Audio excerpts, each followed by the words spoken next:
Good morning student. BEd second year में शैक्षिक प्रबंधन जो थर्ड अनिवार्य प्रश्न पत्र है उसके अंतर्गत हम कल की जो हमारी कक्षा में मानवीय संसाधनों का प्रबंधन के बारे में अध्ययन कर रहे थे। मानवीय संसाधनों के प्रबंधन के अंतर्गत मैंने आपको बताया था कि 3 चीज़ों का प्रबंधन करना पड़ता है। पहला है शिक्षकों की नियुक्ति, दूसरा छात्रों की नियुक्ति, तीसरा है अभिभावकों या समुदायों का अभिभावकों की नियुक्ति। ठीक है, 3 चीजों का प्रबंधन प्रमुख रूप से किया जाता है। इस मानवीय संसाधनों में किन किन का अध्ययन किया जाता है, क्या आता है, ये मैंने कल की कक्षा में बता दिया था। आज का हमारा जो टॉपिक है इसमें है शिक्षकों का प्रबंधन। ठीक है, कि शिक्षकों का प्रबंधन करते समय हमें किन किन बातों का किन की महत्वपूर्ण जानकारी होनी चाहिए, जिसके आधार पर हम शिक्षकों का दायित्व एक व्यक्ति को दे सकते हैं। तो शिक्षकों का जब हम प्रबंधन करते हैं तो पहला हमारा होता है कि शिक्षकों की नियुक्ति। तो शिक्षकों की जब हम नियुक्ति करते हैं तो नियुक्ति करने के लिए जो उनकी योग्यता क्वालिफिकेशन निर्धारित की गई होती है, उसको उन मापदंडों को जो जिस श्रेणी का शिक्षक बन रहा है उस श्रेणी के अनुसार उसकी जो क्वालिफिकेशन है, जो योग्यता है, वो है या नहीं है, इसके बारे में सबसे पहले जो है किया जाता है और उसी को ध्यान में रखकर उसका प्रबंधन किया जाता है। तो इसमें पहला है शिक्षकों की नियुक्ति, उनकी योग्यता, आयु,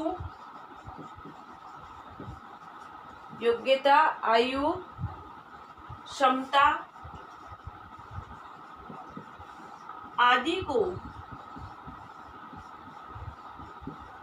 ध्यान में रखकर की जाए। ठीक है, क्योंकि एक शिक्षक जिसको जो शैक्षणिक संस्था को चलाने का या शैक्षणिक उद्देश्यों को पूरा करने का दायित्व निभाता है, उस पे जो हम इतना महत्वपूर्ण कार्य उनके कंधों पे डाल रहे हैं, तो उनकी जब नियुक्ति की जाती है तो उसकी क्वालिफिकेशन, उसकी क्षमता, उसकी शारीरिक स्वास्थ्य, उसकी मानसिक स्थिति इत्यादि सभी को हमको ध्यान में रखकर जो है प्रबंधन किया जाना चाहिए। दूसरा है शिक्षकों को पूर्णतः प्रशिक्षण प्राप्त होना चाहिए, क्योंकि दूसरा आपका है इसमें शिक्षकों को प्रशिक्षण प्राप्त होना चाहिए, क्योंकि ट्रेंड और अनट्रेंड, जो खुद ही ट्रेंड नहीं है और प्रशिक्षण नहीं ले रखा है, तो वो किसी भी चीज़ की कि एक शिक्षक बनने के लिए क्या क्वालिटी होनी चाहिए, किस तरीके से पढ़ाना चाहिए, इसकी जानकारी जब उसने स्वयं प्रशिक्षण प्राप्त नहीं किया है तो उसको नहीं होगी। तो इसके लिए जो है प्रशिक्षणधारी शिक्षक की नियुक्ति ही की जानी चाहिए। अनट्रेंड टीचर को इसमें के लिए नहीं रखा जाना चाहिए, क्योंकि एक शिक्षक की अज्ञानता जो है हजारों लोगों को जो है खराब कर देती है।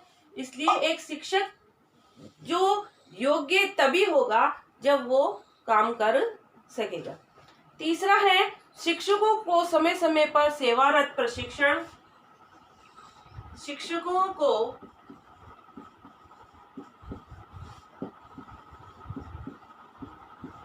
समय समय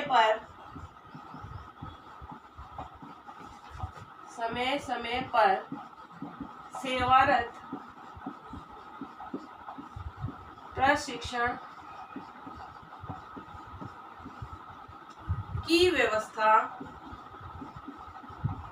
की व्यवस्था संस्था को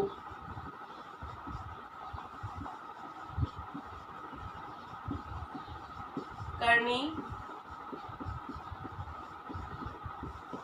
क्योंकि हर समय परिस्थिति काल के अनुसार हर चीज के हर पहलू में परिवर्तन होता जाता है।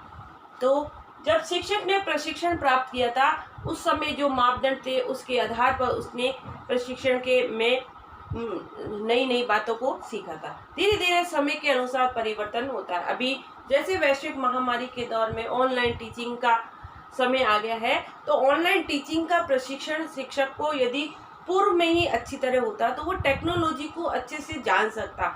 एकदम से ये परिस्थिति हमारे सामने आने के कारण जैसे तैसे जो है शिक्षक अपनी विद्वता के माध्यम से उसको करने का प्रयास कर रहा है।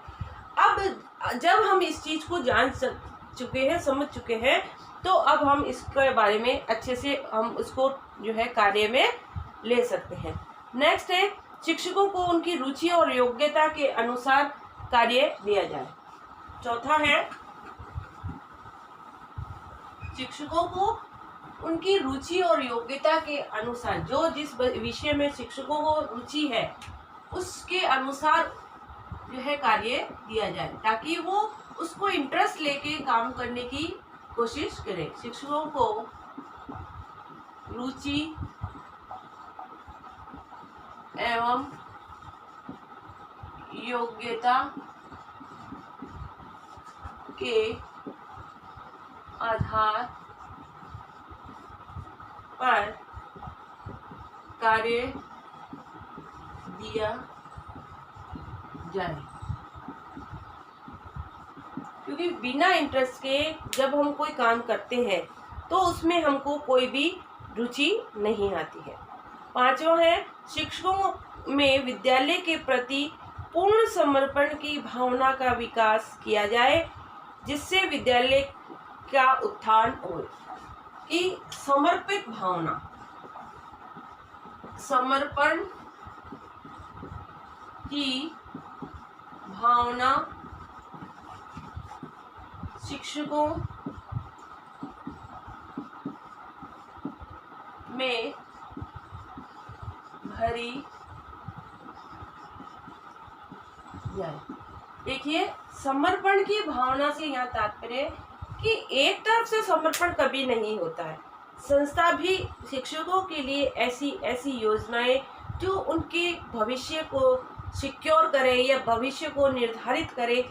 जब संस्था की तरफ से समर्पण की भावना से कर्मचारियों के लिए होगी तो स्वाभाविक है कि कर्मचारी भी उनको जो है उसके प्रति समर्पण होंगे।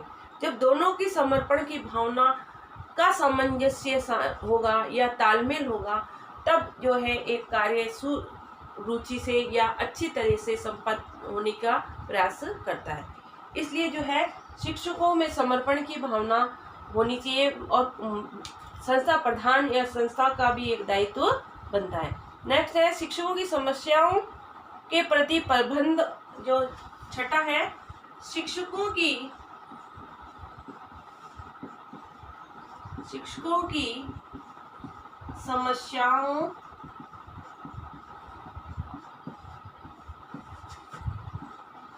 का प्रशासनिक अधिकारी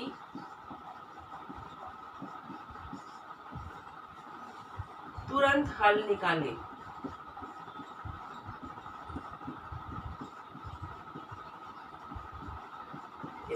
इसमें ये तात्पर्य है कि जब कभी किसी कर्मचारी के जीवन में कोई समस्या आ जाती है, कोई बीमारी है या कुछ और समस्या आ जाती है, तो उसकी समस्या का समाधान प्रशासनिक अधिकारी अपने कर्तव्य समझते हुए उसको दूर करने का प्रयास करें। क्योंकि समर्पण की जब भावना हमने पहले पढ़ी थी, तो समर्पण की भावना तभी आएगी जब जो है प्रशासनिक अधिकारी उसके प्रति पूर्ण दायित्व निभाएगा। ठीक है। इसके बाद है नेक्स्ट है शिक्षकों की क्षमता एवं योग्यता के अनुसार उनको शिक्षण के लिए अतिरिक्त कक्षा दी जाए, ताकि वो उसको अपनी एबिलिटी के अनुसार अपने कार्य को पूर्ण करने का कोशिश करेगा और उसको पूर्ण करके अपने दायित्वों का निर्वाह करेगा। यदि एक्स्ट्रा क्लास की आवश्यकता भी पड़ती है तो वो एक्स्ट्रा क्लास लेके अपने विषय का जो है कोर्स पूरा कर पाठ्यक्रम पूरे कराने की कोशिश करेगा। इस प्रकार जो है शिक्षकों के प्रबंधन की व्यवस्था इसमें इन नियमों को मानते हुए की जानी चाहिए। ठीक है, आज का आपका गृह कार्य का होमवर्क है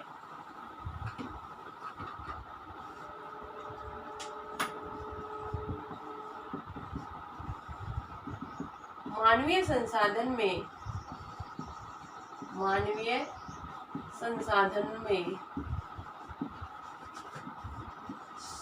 शिक्षकों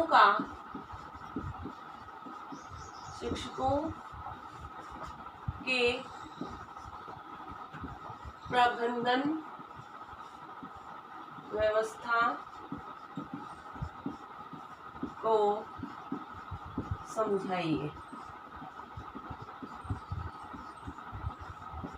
साथ ही घर पे रहिए, सुरक्षित रहिए, अपने हाथों को बार बार में धोते रहिए।